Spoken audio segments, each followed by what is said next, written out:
Afternoon everyone. Hope you all had a brilliant weekend.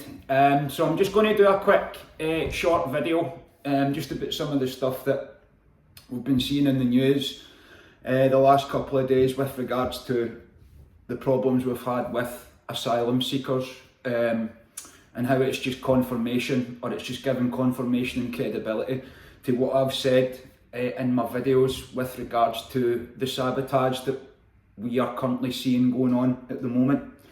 I don't watch too much mainstream media, to be honest with you, but I do still have, you have to keep an eye on what they're saying and the agenda that they're reporting on, because that's what they do. Talk TV, I suppose they're okay. I wouldn't trust everything they said, especially when it comes to Israel and Palestine. I'm thinking about doing a video on that. I'll see if it gets through or not. My take on it might not pass the algorithms, which is why I've been reluctant to do it.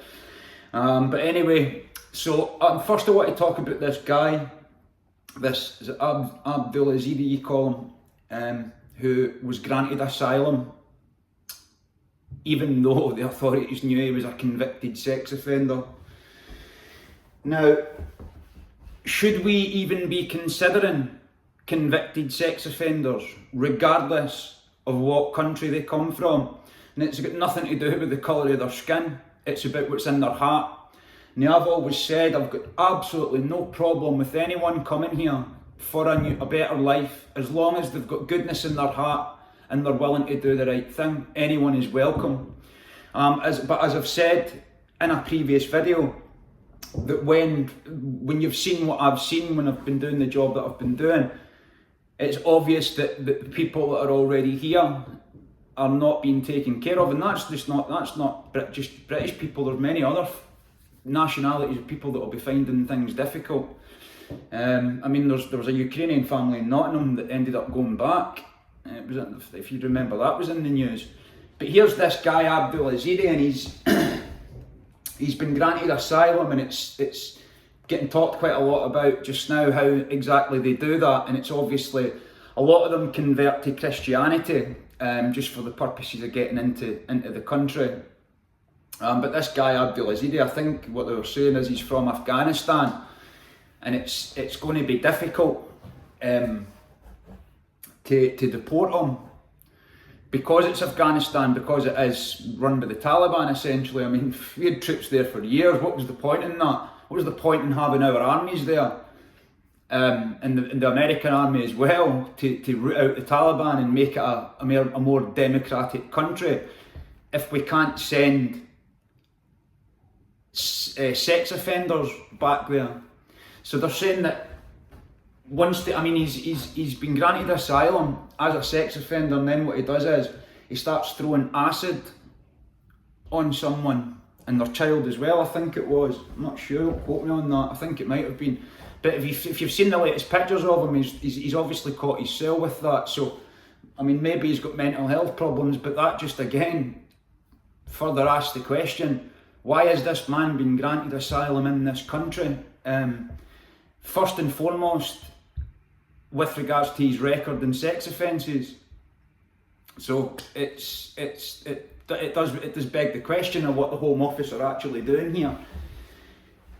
And then you hear about the decision that they had taken to not send Turkish nationals back to Turkey for fear of their safety, because it's supposed to be an unsafe country.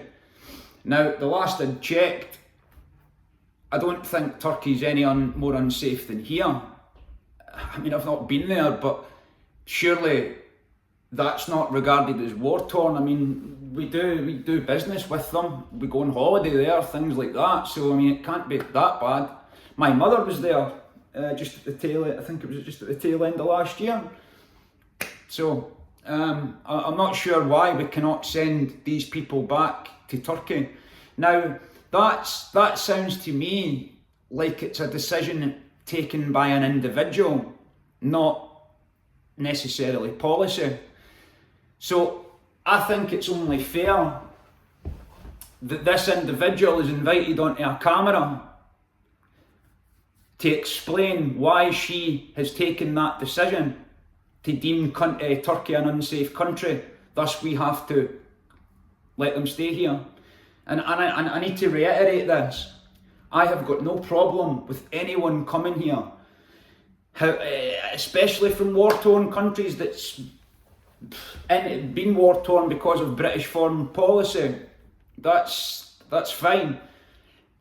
But when they're coming from safe places, as I mentioned in my asylum seeker video, there's people from France, Algeria, Romania, Turkey.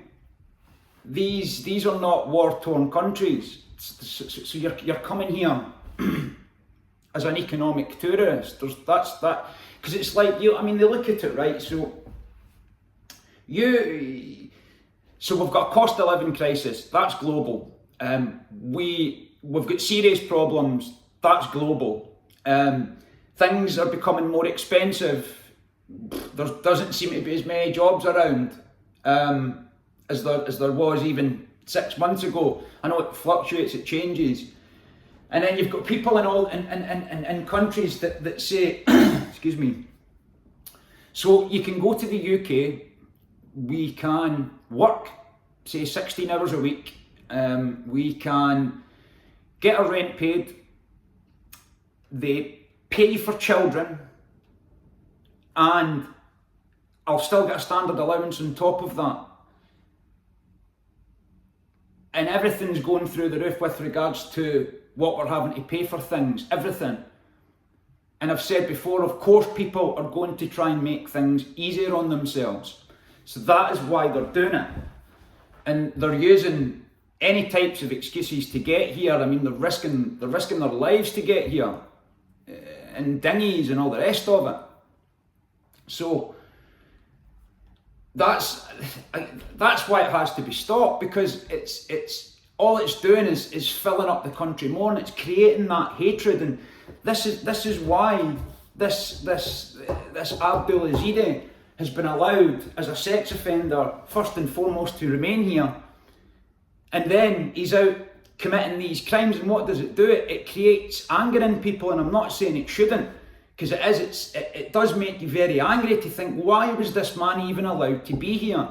His record shows that the chances are he was going to go out and commit another crime, and that is exactly what he's done.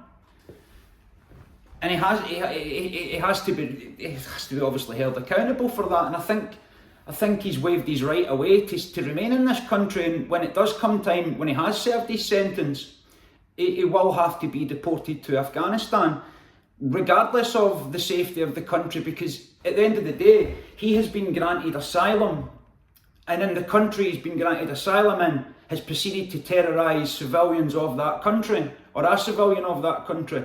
So I'm sorry, but if someone does that, you lose your rights and you will be returned to where it was you had came from. That's just my opinion on it. I don't know what anyone else thinks of that, but that's what I would be doing. And then there's another guy, I can't remember his name, it's somebody Burke or something, and he committed a heinous crime. It appears he maybe got some mental health problems, I'm not sure, I don't know too much about his background, but he was freed after 2 years. And it's just like, and then there was one I'd seen in America as well, the same thing, it was freed after 2 years, and it's like, why are these, first and foremost, these criminals being allowed into these countries, and then they're being freed to go out and commit more crimes, and it just lends further credibility to the presumption that I made with regards to them stirring up hatred in people. And this is just another way that they do that. And I've seen people have commented in the comment section saying that in my video, how can asylum seekers request a work capability assessment? As soon as they get leave to remain, which they all do, as we're seeing, that's the problem. They can use any number of excuses to do that. They will start to get benefits, and they're entitled to request these sickness benefits. And I mean, it is happening. I've witnessed it. I have witnessed it, and it creates hatred in people, and it is annoying. And again, there's a serious housing issue. I mean, some of the comments, I do try and read them. I've obviously been very busy recently, but I do try and read the comments, and some of the things that people are saying with regards to what they're seeing in their respective towns and cities, the food banks that are, there are big queues at food banks and all the rest of it, and this particular person had said she'd stop to have a cry about it because of that, and that just shows how desperate people are, and it is in the comment section that people are going without. I mean, you just need to read those comments for that proof. And that, again, is another way, as I've said, that can create hatred and division, and people can't get hospital appointments or doctor's appointments, and they run straight to blame asylum seekers because of what they're seeing on the news. And when you think about the incompetence, and that is what it is deliberate incompetence, and that's me being polite. When you're not sending people back who are here illegally and not from war-torn countries, because you can just decide that that country's not safe. So that means that if they can decide that Turkey's not safe, then they can start doing that for all countries. And that, again, this is what proves it's an agenda. That person, it looks like they're doing it off their own back, but they're getting permitted to do it because it is an agenda. And I said this in one of the last videos. These large migrations of people are not because they want to help people. Because if they wanted to help people, the people in Britain would not be suffering as we are. Food banks wouldn't have queues. And then I'd seen Julie Hartley-Brewer, or whatever you call her, she was going on about, she was having a bit of a tantrum about how councils are strapped for cash, and that the 64 billion that's been put up is not going to be enough. But yet, supposedly London Council had spent £350,000 on an award ceremony, and I just think, just imagine what £350,000 worth of food could do for food banks in London. Because I know London,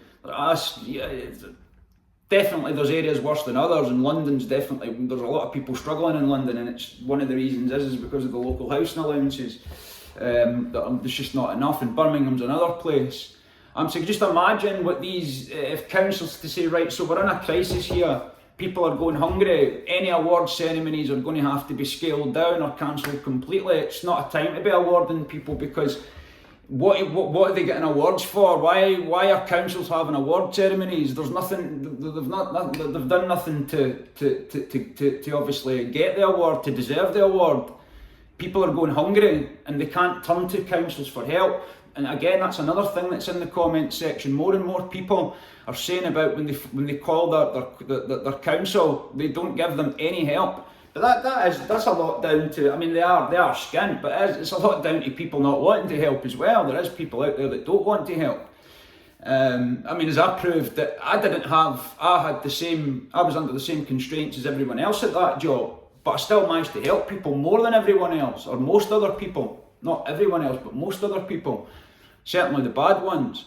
So, it's just, like I said as well, if you've noticed, most councils or most housing partnerships are being taken over by corporations, because they're obviously having to sell them off because they're not getting enough money. I mean, this is another thing I noticed as well. I noticed this when I was walking up to get some supplies yesterday, and I noticed that the back streets, the potholes in the back streets, they're so deep, and it's like it's just being left, so it's not being done every year. And these roads in this area never used to be like that. They used to be really good here. But that's got another cause and effect of that, is that people damage their cars and their tyres. So not only are they paying their road tax and they're not being maintained, but it's damaging their cars, which is further increasing people's costs. And even that's obviously costing more because of the cost of living. So these knock-on effects, why are we paying a road tax for not fixing the bloody roads? It's just, I don't know what has to happen. But I think we need to start getting together somehow. I know I keep saying that, I don't know how we're going to do it. First and foremost, you spread awareness, which is being done by the comments, and it's being shared, and I'm very, very grateful for your continued support and for every single last subscriber. It's just been amazing, and we need to keep it going to try and get this out there, because it is deliberate incompetence when you look at what's going on with the Home Office and asylum seekers, and who's being released and who's being let in. The stuff that's going on with councils when they're not being able to help people. Food banks have got queues at them, which should not be happening. Something definitely has to give. There's no doubt about that. And I just wanted to do this little video just to have that discussion, just to see what people think of that with these asylum seekers and the sort of people that they are letting in. And I think that first and foremost has to be addressed, to say, well, no, anyone with any sex crimes behind them, I don't think should be allowed in. I'm sorry, I just think that no, you've waved away, you're right. That's just my opinion though. Anyone else with goodness in their hearts, obviously welcome, but people like that are not, because it's clear they obviously don't change. Well, he didn't, because he's done it. He's committed a heinous crime on a woman that will alter her life, because it will have altered her appearance, because an acid attack is it's a despicable thing to do to another human being. Well, but that's where we're at. So like I say, I just wanted to do that little video, and it's just an update as well. I'm just about to pull the trigger and buy a new laptop. I've got it narrowed down to 2. I'll order it tomorrow. I have got the material for another video. It's the food is medicine one, and I would like to wait till I got the laptop to have better recording facilities and the new microphone and that, but I'm not sure it will get here in time, so I'm ready to record it. I'll be ready to record it tomorrow. I would say I'm just kind of going through some notes on that at the moment. And then I've got a couple other ideas. I was thinking as well about compiling all the ways that universal credit trap claimants with regards to payments and every other way. I thought it might be beneficial for people if I compile it into one video. Because there's a couple other things that people have mentioned in the comments that I'd forgotten about also that I would like to weave into it. But we'll see. I've got to try and keep it interesting, and hopefully it can help people. I don't want to bore anyone. But again, thank you very much for your continued support. I just can't tell you, I don't know the words to use to tell you how grateful I am. And hopefully I can help you, or we can help each other going forward, certainly. And I thank you again for watching this video, and I'll see you on the next one. Enjoy the rest of your Sunday.